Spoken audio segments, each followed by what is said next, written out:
अच्छा गुरुजी, ये संजीत जी हैं एक, इन्होंने आपसे जानना चाहा है कि मायावाद और ख्यातिवाद, क्या इन दोनों में कोई अंतर होता है? ये कैसे है?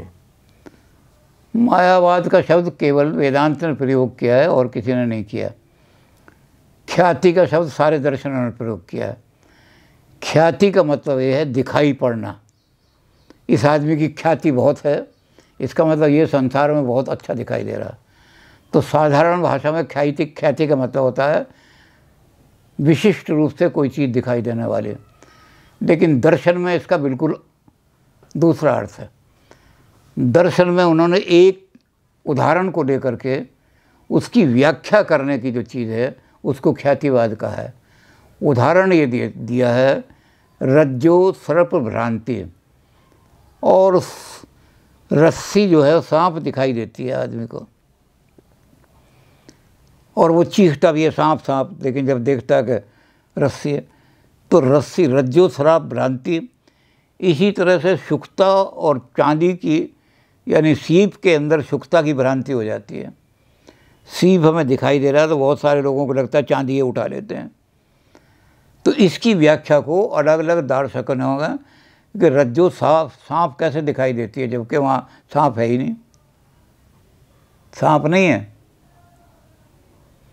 तो इसकी व्याख्या अलग अलग लोगों ने की है। कुछ लोगों ने विवेक भ्रष्ट के नाम से विवेक ख्यातिवाद कहा है, किसी ने अन्यथा ख्यातिवाद कहा है कि ख्याति तो होती नहीं, आदमी को जो चीज़ दिखाई दे रही वही ठीक है।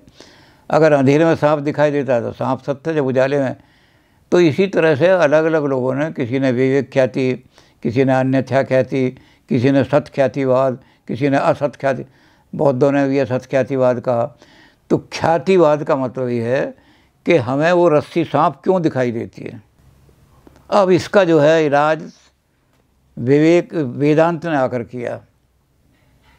वेदांत ने कहा कि ये जो है रस्सी सांप क्यों दिखाई देती है, इसको आप ये जो इतने तरह तरह के ख्यातिवाद, या अन्यथा ख्यातिवाद है, या असत ख्यातिवाद है, ये विवेक ख्यातिवाद है, या अमुक ख्यातिवाद है, ये जो अपने सारे आप इसका व्याख्या कर रहे हो, ये सारी की सारी व्याख्याएं झूठी हैं। अनिर्वचनीय ख्यातिवाद है, इसको कोई एक्सप्लेन नहीं कर सकता। रस्सी सांप क्यों दिखाई देती है, इसको विवेक से या बुद्धि से एक्सप्लेन नहीं कर सकते। उसका उदाहरण आज के जो हैं, जो वेदांती हैं, वही कहते हैं कि ये प्रॉब्लम फिलोसफिकल प्रॉब्लम ही नहीं है। आप गणित की प्रॉब्लम को केमिस्ट्री से कैसे सॉल्व करोगे?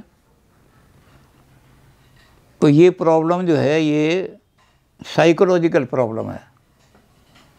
और उसके उदाहरण ये देते हैं कि आप जब देखते हैं रेल की पटरियाँ पैरेलल जा रही हैं, और जब आप देखते हैं तो दूर से मिलती हुई दिखाई देती हैं, वो मिल रहे हैं।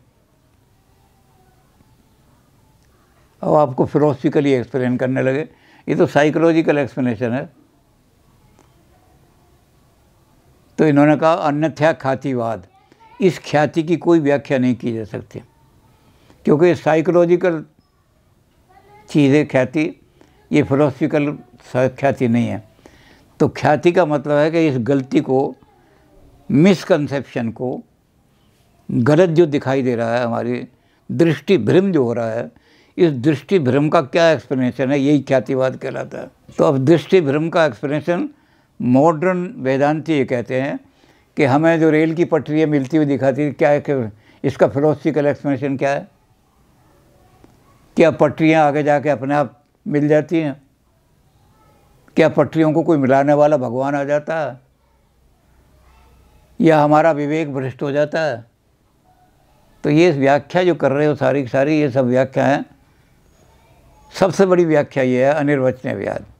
It can not be philosophically explain कि हमें रस्सी सांप क्यों दिखाई देती है, ये फिलोसफिकली एक्सप्लेन नहीं किया जा सकता। ये प्योर साइकोलॉजिकल भ्रम है।